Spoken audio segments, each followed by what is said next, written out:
white man's burden about her. The bottom line is I grew up around people, black and white, and had my own prejudices, most of which slipped away quickly with experience. Part of that experience is in this novel, much of it adapted to fictional circumstances. As for the drive-in theater in the story, well, I always loved them. We started going to them in the 50s, and in the 60s I spent a lot of time at them, watching all manner of movies, most of them low-budget stinkers, a few wonderful low-budget surprises, and a lot of second-run movies from what low-budget movie critic Joe Bob Briggs calls hard-top theaters.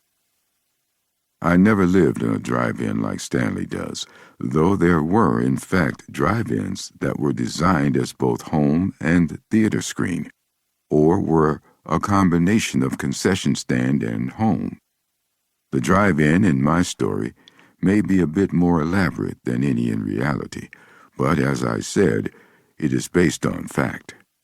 Another thing, this is not the first time I've written about drive-in theaters in my work, so it's easy to see that I have a strong affection, perhaps in this case I have to admit nostalgia, for them.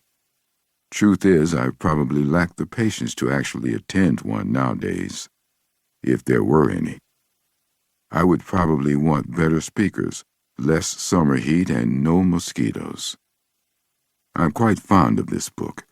It has some characteristics of my novel, The Bottoms. The families are very different, as are their experiences, but both books are about that moment when, as a child, the veil of your life is peeled back by accident or by design, and you take a peek, and you see an abyss, and as Nietzsche said, and I paraphrase, you can't stare at it too long. Dwell on the monsters in its depth, lest you become one yourself. Some go past the veil and some stay behind it. Most of us who have peeked go back to the other side, fully aware of what's over there, either ignoring it or dealing with it, or living a bit in the pit and a bit on solid ground. That's really what this novel is about, becoming aware of both sides. Okay, what else about this book? It was optioned for film for a few years, and I wrote a screenplay, but as fate would have it, it never got made. It won a literary prize that no longer exists. It was a bestseller in Italy, but none of this matters really. What matters is the book, and it's still here. I hope you loved listening to it as much as I loved writing it. Part 1. The Dewdrop Drive-In and Concession, 1958. 1.